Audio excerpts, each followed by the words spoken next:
Hello and welcome back to the Rich Revolutionaries podcast. Today, I'm joined by another very special guest.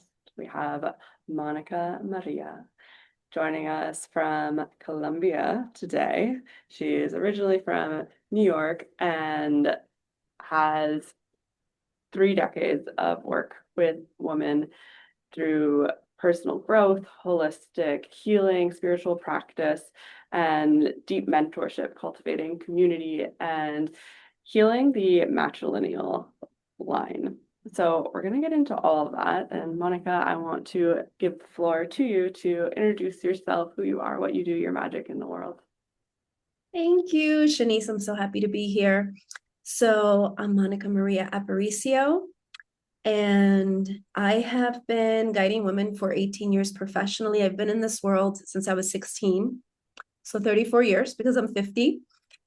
And working with women is very near and dear to my heart, not only because I am a woman, but because I've just heard so many stories, witnessed so many experiences that women go through that are, I think, not often talked about. I think are still taboo. I think maybe only live in certain spaces. And I would have to say, about 9 out of 10 women all go through very intense transition and just difficult situations that I don't think we always tend to. So for 18 years, I've been guiding women to master their emotions, to really reintegrate after experiencing trauma. A lot of it is looking through the maternal lineage, but just ancestral healing in general, so that they can reclaim those lost aspects of self and lead themselves to success. Mm-hmm. So juicy. I want to take it back before we get deeper into this version of you that is the matriarch that we see before us. And I want to know how you got into this field. You say you've been working with women since you were 16. So, what did your family of origin look like growing up that tended to this calling, really, that you have to serve women in this way? So I'll start with my mother. She was the first entrepreneur that I knew in my life, and she was a nun. She became a nun at a very young age. She grew up here in Colombia. My mom's 90. So yeah, I've learned a lot from her, and she was the one. She was a nun until she was about 22. She immigrated to the United States, to New York, and was always very curious. And she was the one that introduced me to healthy eating. I think she took me to a yoga class when I was 8.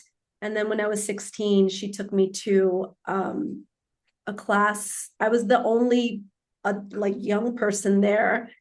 And it really opened me up to just energetic healing, distance healing, and just the use of the mind in order to create your life.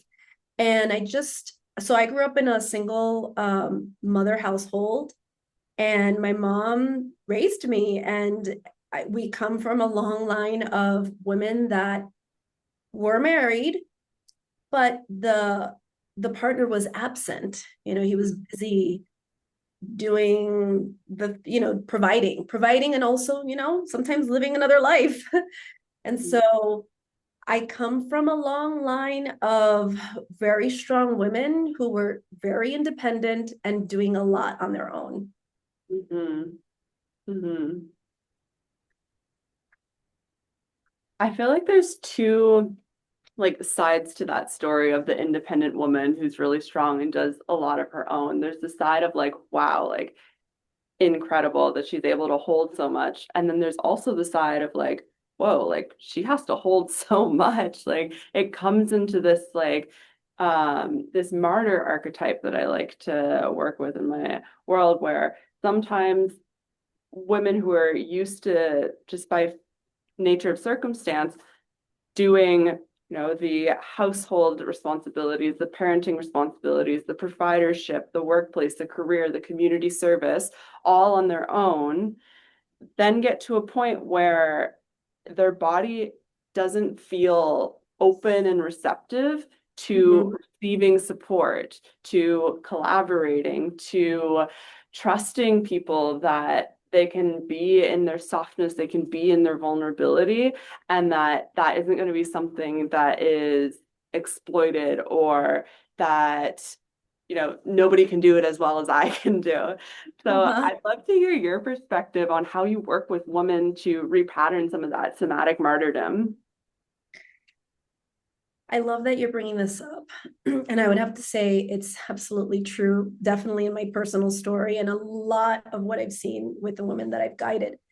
So I think the first thing is also understanding, what did you experience? What did you live through? What did you witness? What did you see? Because the body stores all of those memories. So it may not be a conscious memory. It may not even be something that you're so conscious of, or you just, I think a lot of women just see it like, well, this is what I have to do, so I'm going to do it. And it does create, I think on the positive side, it does create a type of leadership and a type of like go-getterness and like high achieving, high standards. But on the flip side, it could also kind of tear you down, make you feel like you're not good enough, you're not doing enough, or there's more you could be doing or doing it better.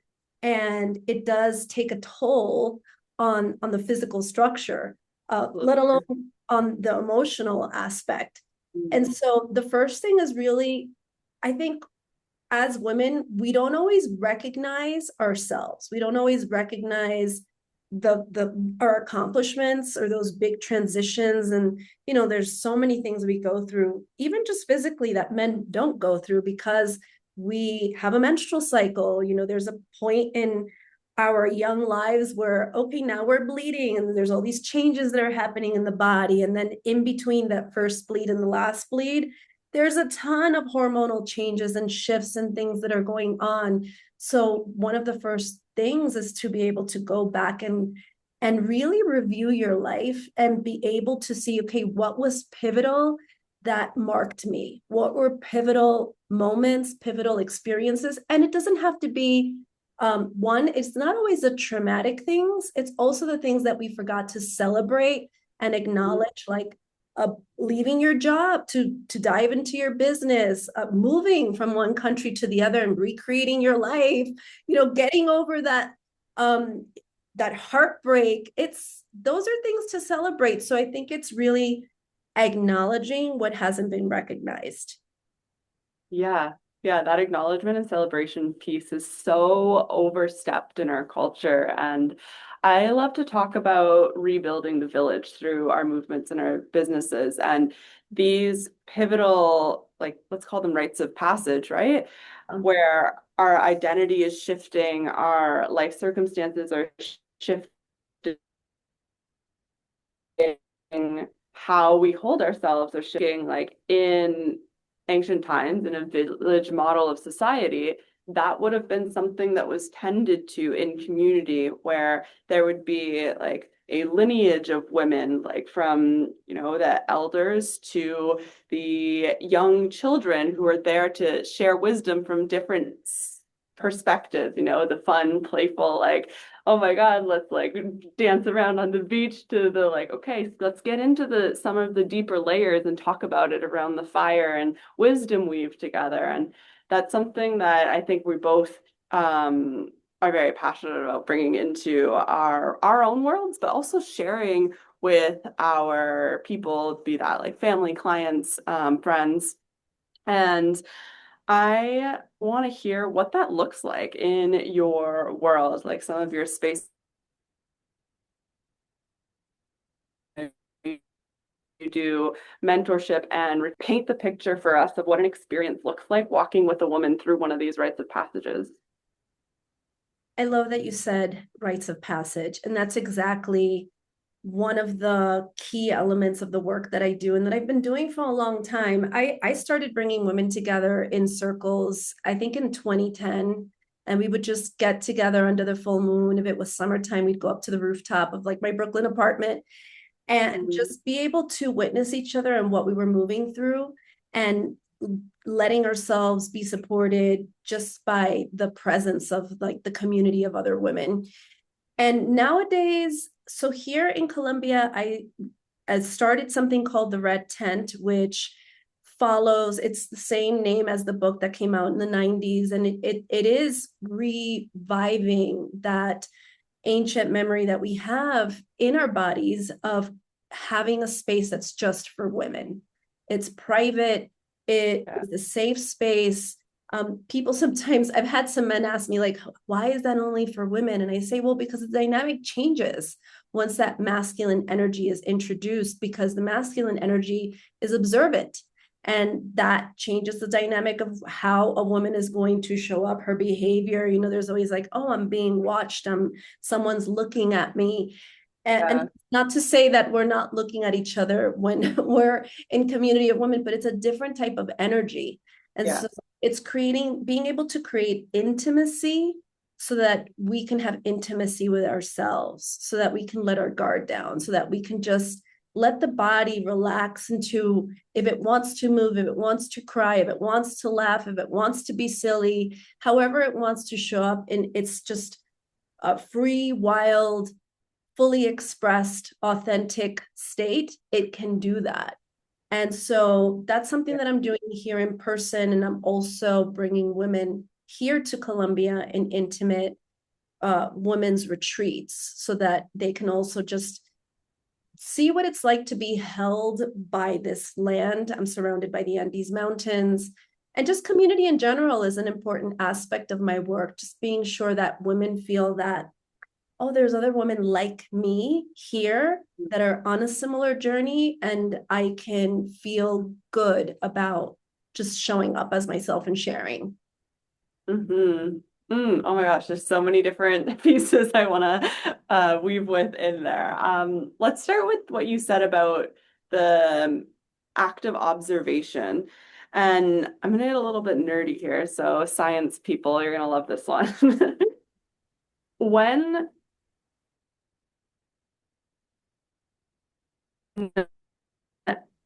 a subject is being observed, the energetic space that's shared is influenced by that, like through physics, right? We can see in the double slit experiment when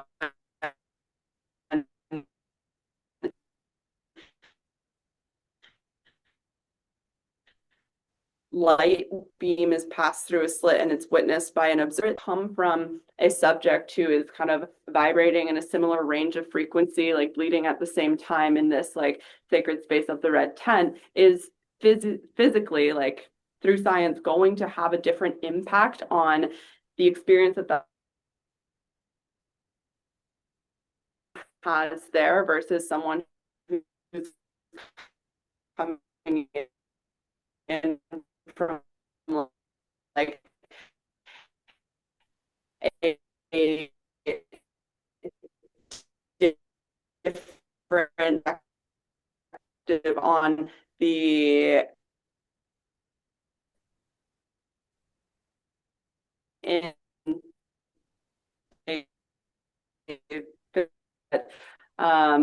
different and really womb centric. So the red tent itself is like a representation of the womb, right? And when we go into that space, there's that permission to be in the non like the non-physical realms, but also in this like primordial state of like undifferentiated. But in that space, especially when a woman's on her bleed in community, there's so much wisdom that comes through. There's so much messages that are to be cultivated. And this was traditionally like in village models of society used as a time for women to receive messages for the village, to advise on different social issues that were at play, or advise like best agricultural practices, or if someone was sick and what could be cultivated from that connection of openness. A woman is on her bleed through like information coming from the cosmos, information coming through the earth, and information coming through the circle. And so in our modern like fast-paced life, we don't have really spaces like this. And so it's so important that we tend to that communal gathering um as a norm, bringing it back. And I'm so grateful to be having this conversation with you and get to like speak passion into these words, into these sometimes uh conceptual experiences like the red tent if you've never been there. So I want to kind of shift gears a little bit and hear you speak to what that community, what that experience means for women who have been in a dynamic where abuse and violence were present. So I know that's a big part of your work as well. Yeah, it's a part of my personal story. And so, Hmm. and like I said, I would have to say 9 out of 10 women that I speak to have shared a story of violence or abuse that has happened from childhood into adolescence, into just adulthood. So I think one of the important aspects that being in this intimate red tent space or other community space that is safe like this is letting women know, one, that they're not alone, that this is actually more common than they may believe or think, and that in order to really integrate, and when I say integrate, I mean know that you've processed it, not just on a analytical level or Mm. a psychotherapeutic level, but really like a somatic, physical, cellular level. And when you know that you've processed it, that's what gives you the ability to integrate the experience, not as a source of weakness or pain, but as a source of wisdom, as something that you've lived through. And I always say it's your story. Like you've lived to tell it, and it's Mm. get to own it as yours. So it's no longer something that has an emotional charge, but rather it brings wisdom to you. It literally Mhm. is wisdom. And so being in a space like this with other women, not only is it validating to what you've experienced, but it's also an access point to release it and to integrate it into your mission, maybe even to what you're here Mhm. to guide others with. Yeah, absolutely. I feel like that integration brings these like denser stories that we carry in our bodies from this state of this has happened to me to this happened through me to serve others. And I love to walk with women through that transition. It has been a big part of my personal history as well. I experienced childhood sexual abuse and didn't until I sat in Oni when I was 24. And I had this like really intense integration period afterwards where these somatic memories just like came up and I was like cracked open.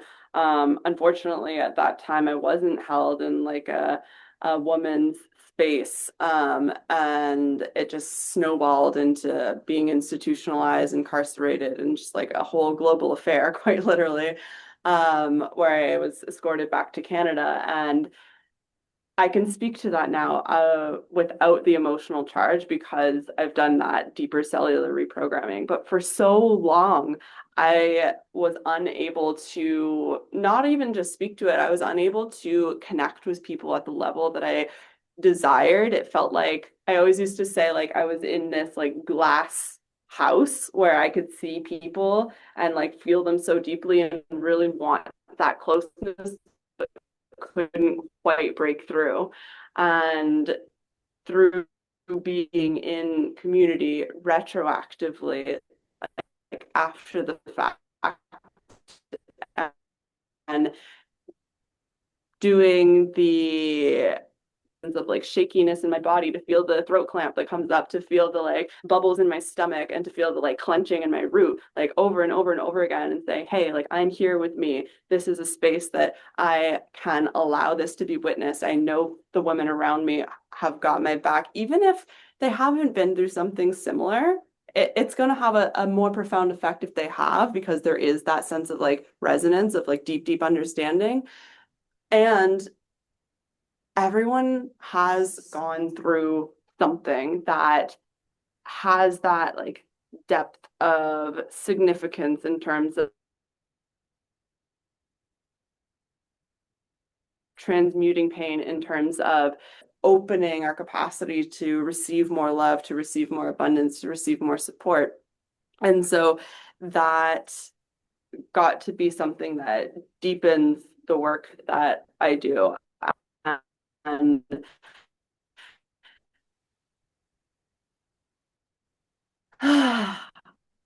I'm finding myself recently, I'm doing a whole episode on the like impacts on the womb, and like our ability to serve our mission from experience of domestic violence in a couple of weeks here. So it's like, when we do this work, like, yes, we can be marketing our businesses, we can be creating events, and there comes a point where ourselves is just going to attract people who are serving a similar mission, who have that energetic signature that is bringing us together to expand and amplify the message that we're here to serve, really. And I Yes. yeah, I've been talking a lot. Is there any threads that you want to weave there? Well, I think that what you mentioned in regards to feeling like you were in a glass bubble, like this glass house, that that's the like the energetic influence that we may be under, that we don't always recognize, and Mm, that's keeps us from opening up to receive. And like you said, you could be marketing and being out there, but there's like a barrier, an energetic barrier that we create to protect ourselves, to feel mm, safe, to feel okay, I'm out in mm, the world, but I'm in my space. And when we want to really be out in service and fulfilling our mission, it requires visibility. It requires letting yourself being fully seen, like the full expression of who you are. And that it needs, it's vulnerability that requires courage, but it also requires a sense of safety that only yeah. you can create. Yeah. I'd love to hear you speak on like the external sources of safety that women like tend to cling to, that you recognize in your work, and what it looks like to repattern that, to source it from within. I think one of the very first ones is just intimate relationship. Like, oh, if I have a partner, or if the partnership is like this, then I'll feel safe. And Mm, again, I'm also speaking to my own personal experience, was like that was such a focus for a long time mm, in my history. So that's definitely one of them. For women entrepreneurs, that masculine energy tends to be translated into money, into like the financial security, whatever the bank account is reflecting, like how many clients are coming in. But it is external. It's okay if I have this, then I'm okay. And we mm, don't realize that it's how we feel. I like to call it the energetic backbone that we have, that gives us the ability to actually hold whatever it is that we're wanting to experience in our lives. But I'm going to say those two are the biggest, and energetically they come from the same energetic point in the body. Mm-hmm. It's from like that root chakra, like the feeling of, okay, I'm safe in with my family of origin. It's those earliest memories of feeling protection and feeling provided for. Mm-hmm. Yeah. It's really deep work, right? Especially when we've had these experiences, like for me, like the abuse that I experienced started when I was like 3 years old. So I don't necessarily have like conscious memories of a time before that. And so it really is like having those reflections of women who have walked it before to be able to shift that energetic backbone, that baseline that we move through the world with, because there isn't that deeper awareness when it's always been that way, right? And some of those things like, yeah, bank account, romantic relationships, how you're leaning on them, and it can get like graspy, like I need this, like this anxious attachment to feel that safety. And so self-sourcing it, like in my experience, has really looked like slowing down a lot, has Mhm. looked like deconditioning any urgency or scarcity that's being externally imposed, which those are some of the basic business tactics that are taught in the space. And so, in my experience, building my business has been such a in-depth initiation because it has been the mirror that I've looked at to recognize where I was so hooked into my sense of worth from external sources, my sense of safety from external sources, my sense of belonging from masking my authenticity in certain ways. And I would love to hear more of your experience walking with women through some of that deep programming. Maybe you want to choose like a specific client experience so we can get a more like in depth taste of like that transformation that you do. So, in what you're sharing, something that's coming through that I definitely want to speak on is bringing the body back, right? Because there could have been experiences that we've had that happened at such a young age before we actually had reasoning capacity to understand what actually occurred. And that does block memory. And that's why it's so important to come back into the body to be able to feel. We can't think ourselves out of patterns that we've lived with for so long. We need to feel through them. And it's beyond just like what emotionally what I feel about it, but literally like what do my cells feel about it? What do my muscles feel about it? How do I hold my stomach, my posture? And that says so much about our ability to continue to open up and to be able to receive and to create what we want to create. So breathwork has been just an incredible tool. I would say two of the tools that I still use and for myself personally and also with my clients is breathwork and plant medicine. And plant medicine Mm-hmm. because it is an ancestral healing tool.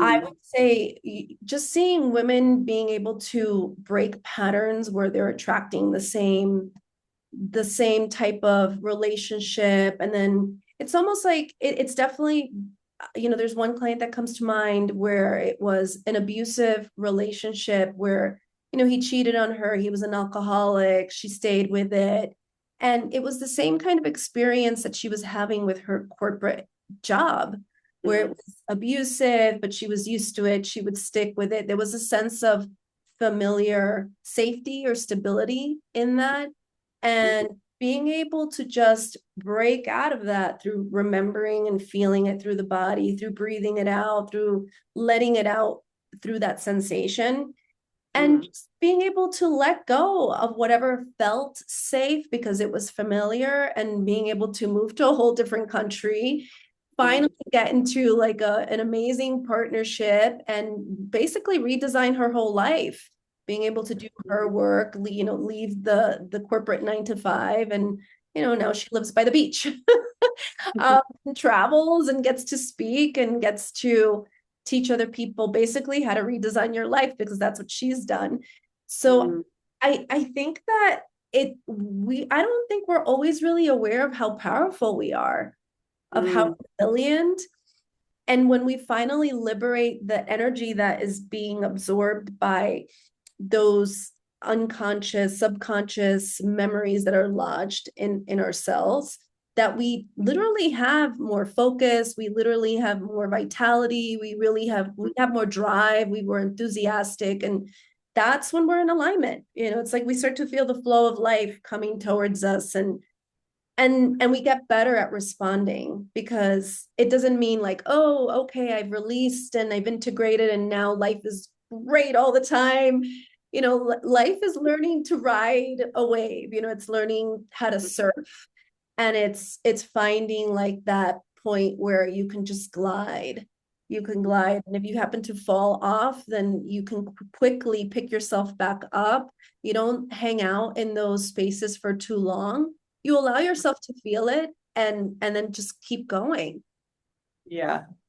Yeah. That's like closing the gap of like the refractory period between trigger and response is, that's the work, right? Um, I remember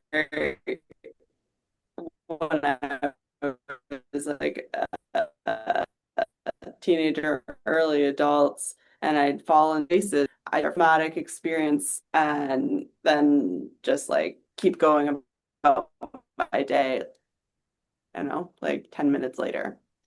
And what's really been impactful for me in navigating those layers has been earlier on in my journey. It was like plant medicine, breath work, yoga, energy work, and then and um, nervous system healing, somatic healing. I did 10 years of therapy, and then there came a point where I was getting addicted to that shifted focus from like, okay, this is something I gotta heal, this is something I gotta shift to, okay, now what am I creating with it? And that's my favorite place to like work with women is like, what are we creating from this? Because all of it is energy, right? We can assign whatever meaning, whatever like positive, negative story that arises to it. And I love you mentioned this in our like pre-podcast form that it's shifting from like that victim of the story to hero of the story and really walking as that hero looks like, in my experience, to have this podcast, to have mentorship spaces, to do retreats, in-person experiences. And some of the tools that I find myself now playing with more are like sacred theater is something that I've brought into the forefront of my business recently. And what that looks like is reading someone's energy body, because I've trained that for a long time, reading someone's physical body and what's around the space, and then bringing forward a character and a scenario and getting them to playfully act out these different charges that are existing so that it can integrate through the body while like bypassing that like conscious part of the mind that wants to interfere with the process. So it gets to be this playful, expressive, like silly sometimes, and sometimes pretty emotionally charged experience where we're pendulating back and forth from that, like, it usually kind of looks something like this in the body to like this like big opening without overwhelming the system by like going really, really aggressively into either way. We're learning to recognize those sensations on either end of the polarity so that when we're in our day-to-day experiences, when for women with children, children are like scream crying, and you need to be that like grounded, calm to co-regulate with them. Or when you are in a launch period in your business and people aren't hopping into the space as fast as you thought they would. How do you hold yourself through that by recognizing those sensations come up and being able to use your body, use your breath, use your presence to shift it? in that shorter and shorter amount of time. And so I always love to explore the different like approaches and perspectives of women who come on this podcast of how to do essentially we're all coming to this similar like 0 point consciousness we Mhm. can say of being in that infinite receivership of that like hollow bone like vessel for creation to move through us for life force to move through us. And I'm just really grateful. I'm grateful to be able to do this work. I'm grateful to be able to have these conversations. And um, yeah, is there anything that you want to add to that? I just love the playfulness in it. I think that we need more of that. And that's, just being able to play with life, flow with life, dance with life. There's Yeah. a childlike quality to that.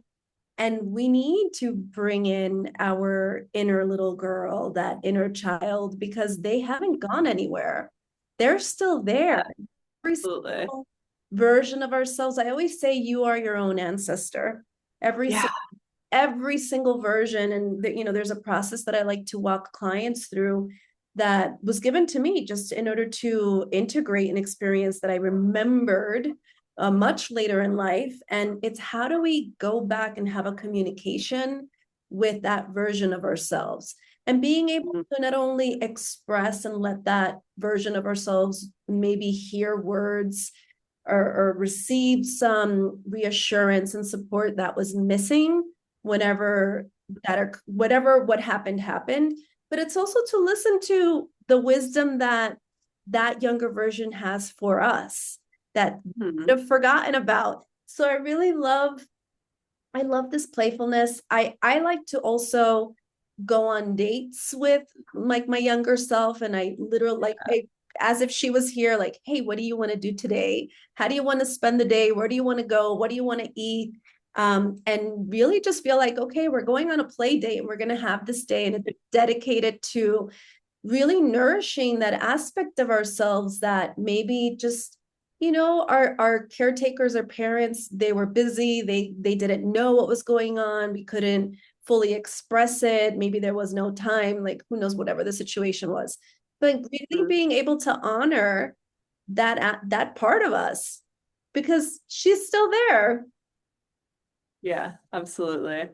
I think sometimes we can like have this concept of ourselves or our psyche that like once these experiences come in that it like there's this languaging around like soul loss or whatever, but like I personally believe that like these pieces of us, these versions of ourselves, they don't go anywhere as there's just like imprints on top of them. So once we clear those imprints, then there's more spaciousness for them to be expressed through our physical being, but also like our lived experience and allowing that like that playful child to be an integral part of our lives, our relationships, our businesses, then takes the pressure off of trying to source that externally from our partnerships, from our parents, so that we can have sovereign relationships where we're not in that like grasping, like, I need you to tell me this thing so I feel okay, or I need this type of attention so I can feel okay. And it's really that like I love what you said, like walking like she's here because she is. Like we know that time isn't linear, Hmm.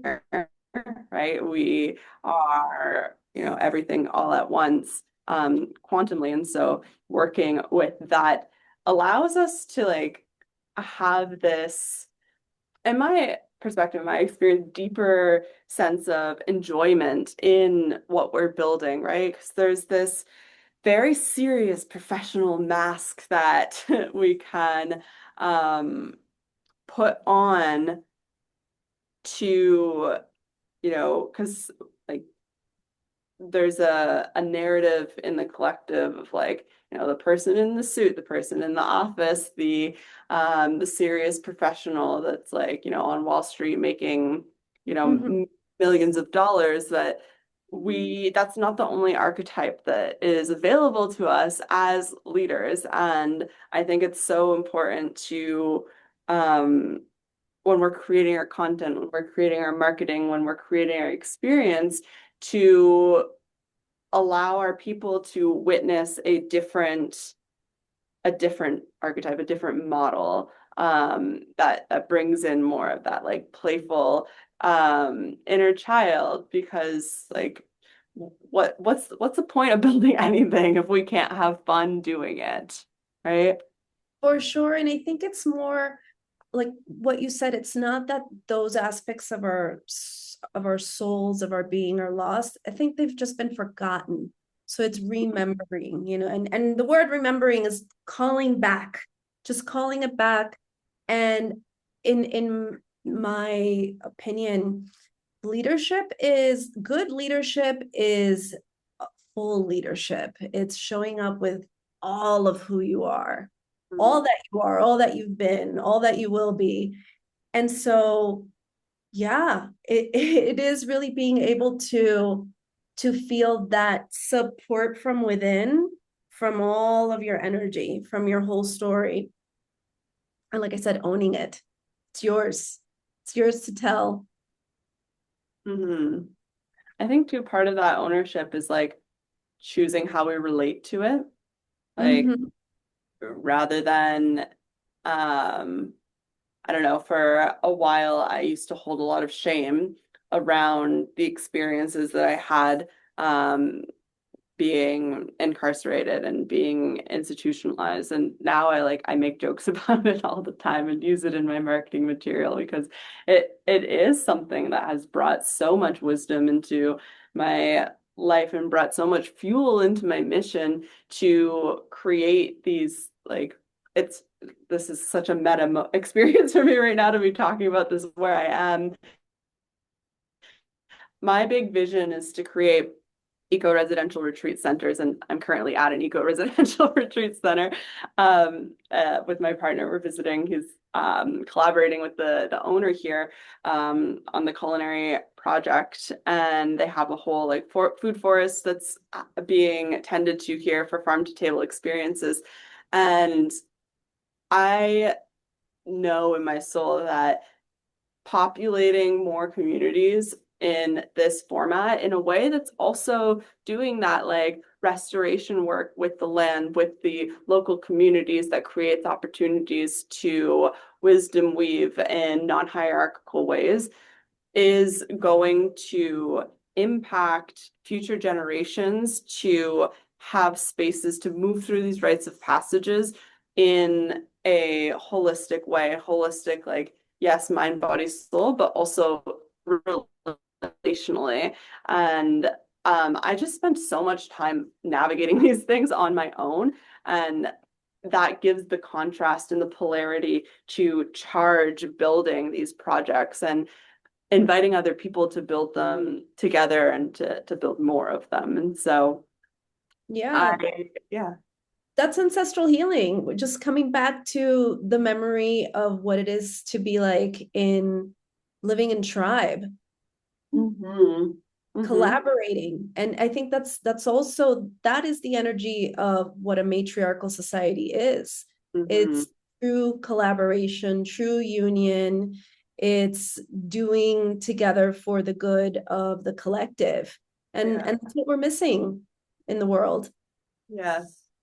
The spaces that I see that people miss each other in organizing um, relationships and groups is that there's a hyper focus on being perceived as like this all-knowing person with all the answers versus allowing yourself to be perceived in your multiplicity and your dynamism and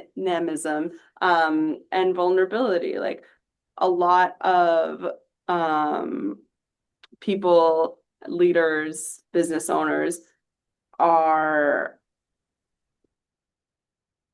not willing to be seen in their fear, not willing to be seen in their shame, not willing to be seen in their grief, in their sadness.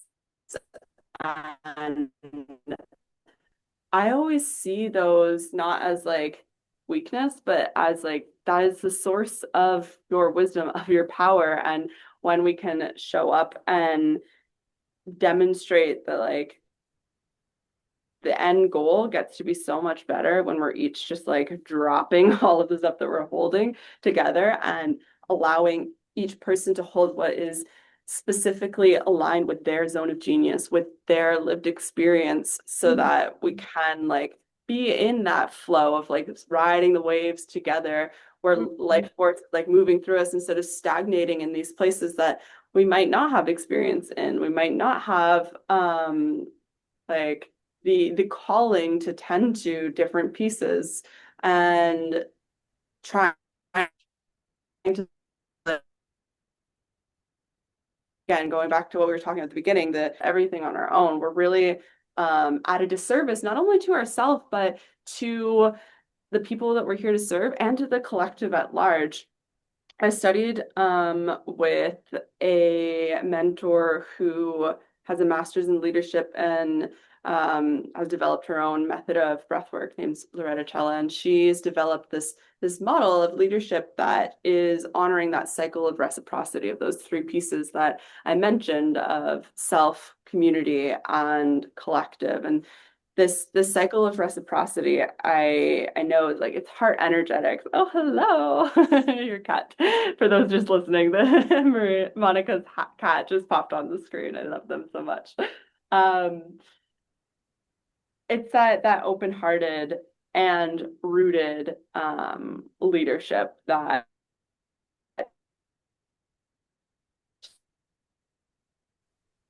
a lot of people in family systems and even just like, collaborators on projects, a lot of these projects don't materialize to fruition because of this like broken cycle of reciprocity where there's instead like I'm above you, or like I don't want to have this part of myself be seen, that creates energetic leaks. Yeah, I mean, I see it as compartmentalization, Yeah. and it's systemic. Mm-hmm. It's a, a phenomenon that we see everywhere in the world. And a lot of it is because we live in a patriarchal society that is competing, it is dominating, it is controlling, it's conquering, it's conquest. It's searching for Mm-hmm. power, and it's always an external power. But it Yeah. goes against nature. It goes against what we need to thrive as a humanity, because it's not just women, it's everyone. So Yeah. we all win when we can all just feel that we can show up as who we really are. And sometimes it is saying, I don't know. I don't have the answer for that, but maybe you do. Um, Yeah. so I love this goal. I have a vision of creating a woman's space here for the Mm-hmm. reason that I think that there are a lot of women that maybe are not in partnership or won't have that extended family. I think of, well, okay, if I don't have children, if I don't have a partner later in life, well, then I want to have a community where we can take care of each other, of other women that are also maybe in a similar situation. We can co-live, co-work, and support each other. And if there are children, help raise children together. So I think that this is where we're heading as humanity. We do need to come back into that tribe experience and really support each other through all of the changes Yes. yet to come. Yeah. Absolutely. Yeah, and it's accelerating right now, right? Yeah. I think the more that the main stage gets like chaotic with the fear mongering, the control, the domination, all of these narratives, the more that's going to create the drive who do feel called to live in this different way. And that part that you mentioned about communal child rearing, oh my gosh, that is like one of my biggest desires in life, is to like do it together so that like our children kind of have this baseline, this energetic backbone that you speak to, of this like original blueprint that we came into physicality with, and then all of these imprints get placed on top of it. It's like that original innocence, and protecting that and cultivating that in future generations, I think, is like the key to this shift that we get to experience. Some people call it a paradigm shift, some people call it new earth, whatever you want to title it. And even taking it like a step back, I'd say, like, birth is such a we could do a whole podcast on the industrialization of birth, right? And so part of my vision for the eco-residential retreat centers is also to facilitate like residencies for women who want to give birth in a different way, the traditional system, and for women of the community who are going to come to have that full spectrum support of, birthing in a ceremonial way, in a communal way, and being cared for in postpartum and pregnancy, and like as children grow up. It's not like, again, that martyrdom, because really our society is structured for, like, if you have a typical job, you go to the job, you tend to your children, you have your own house, you have your own car, you have your own food prep, your own laundry, your own everything. Like, it's all like tailored to be that hyper individualism. Yeah. But when we say like, okay, I see what that is, and I'm going to do my inner work to reorient to how I want to experience my family, my reality, and attract other people that want that same thing, then we get to build different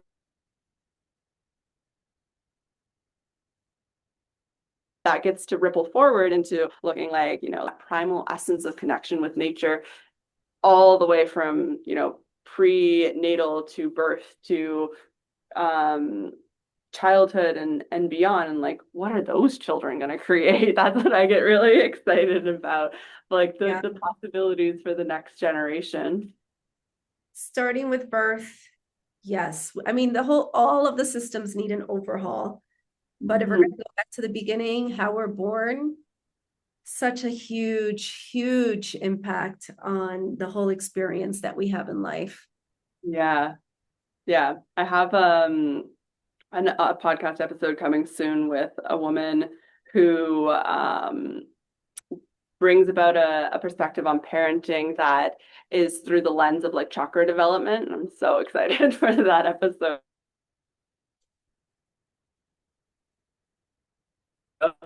And just all of the comments from the like doom and gloom that can be broadcasts widespread. And we really get to rebuild from a space of genuine connection and soul resonance. So thank you so much for this conversation, for your presence, for your energy, for your stories. And as we start to wrap up, I would love to invite you to share whatever you're inviting women into and where they can connect with you. First of all, thank you. It's always really, it's always so just enlivening to be able to speak to somebody who is on a similar wavelength. Well, women can check out my website. You can connect with me on Instagram. If there are women who are entrepreneurs, I host a monthly free connection event called Alliance of Women. So you're invited to come and join us there. There are women that are joining from all over the world. And the idea is to be able to create collaborations so that we can get our work out there, our mission-led work, as I like to call it. So those are two ways for anyone that's interested in coming to Colombia, maybe having an experience, a very authentic experience with plant medicine. I am going to be hosting a retreat later this year, 2 for the year. So feel free to reach out to me. I'm happy to share resources and just connect. Amazing. And I'll have all your links to Instagram, your website, down below for people to reach out to you. And if you're a listener and you have any questions for either myself or Monica, please feel free to reach out and share. We'd love to keep the conversation flowing. Any insights, any like triggers, even, like, we're here for it all. So thank you again to the listeners. Thank you, Monica, and see you soon. Yeah, see you soon.